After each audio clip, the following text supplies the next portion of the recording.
He made a covenant with the people. The people said, we're going to be witnesses. We're going to do it. And he said, well, you're a witness against yourself. We'll make a covenant.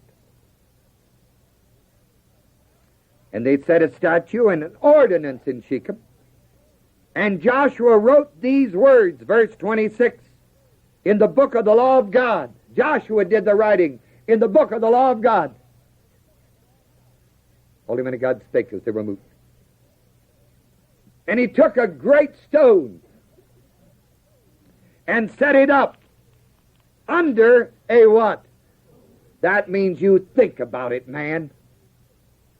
That's why it's under an oak. Because when you really want to concentrate, when you want to get in the depth of commitment, when you really want to think a thing through, they would go and sit under an oak tree. Didn't lay that stupid thing under a sycamore. You had to have a place for Zacchaeus to climb that in, I guess. No, under a dead old elm. He wrote it, set a big stone right underneath that oak tree, and he said, now all you leaders, you look at that stone, man. You see that stone? And he said, this stone, verse 27, shall be a witness unto us, for it hath heard, the stone hath heard, all the words of the Lord, which he spake unto us. The stone is the witness. It was there when Joshua made the covenant, when he said, as for me and my house, we will serve the Lord. The stone was there, and they took it, set it under an oak, and it said, it shall be therefore a witness unto you. The stone was a witness unto you, lest you deny the Lord your what? So after that, Joshua let the people depart, every man unto his own what? And verse 31 says, and Israel served the Lord all the days of Joshua and all the days of the elders that overlived, that lived beyond Joshua's lifetime, that were there. The elders were the limb leaders of the tribe, which had known all the works of the Lord that he had done for what? Israel. The stone of witness to Israel was that stone underneath that oak that had heard the commitment that was there when the commitment was made. He set the stone up, and he said, as long as that stone is there, you, every time you see it underneath that oak tree, you think about it, you elders, the commitment you made. Because if there are any strange gods in the family lower, it's because the leadership wasn't on top of the leadership. The twig coordinator let the little old strange gods get in. He said, every time you see it, you remind yourself, you're a witness against yourself of that stone underneath the oak. Now let me take you to Luke, please.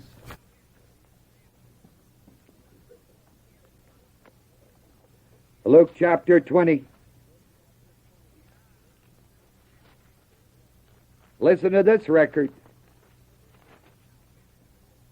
And it came to pass, Luke 20, that on one of those days, as he, Jesus, taught the people in the temple and preached the gospel, the chief priests, that's the high caste, you know, and the scribes came upon him with the elders and spake on him, saying, Jesus, tell us, by what authority doest thou these things? Or who is he that gave thee this authority? Here. Jesus, who gave you your doctor's degree? Yeah. What college did you graduate from? Who ordained you? Yes. Who gave you that authority? And you see who came after him? The top brass. Chief what? And the Now I want to remind you, they're talking to God's only begotten Son, Jesus Christ. And he answered and said unto them, I'll ask you one thing and answer me. The baptism of John, was it from heaven or of men? And they reasoned with themselves, saying, if we shall say from heaven, he will say, why then believe ye him not? But if we say of men, all the men will stone us, for they be persuaded that John was a prophet. Real sharp politicians.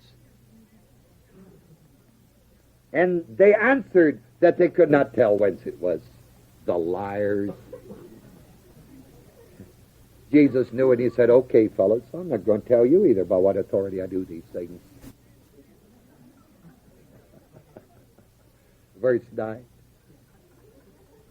Then began he to speak to the people this parable. A certain man planted a vineyard and led it forth to husbandmen, and went into a far country for a long time. And at the season he sent a servant to the husbandmen, that they should give him of the fruit of the vineyard. But the husbandmen beat him and sent him away empty. And again he sent another servant, more important servant, and they beat him also, and entreated him shamefully, and sent him away empty. And again he sent a third, more important, and they wounded him also, and they cast him out.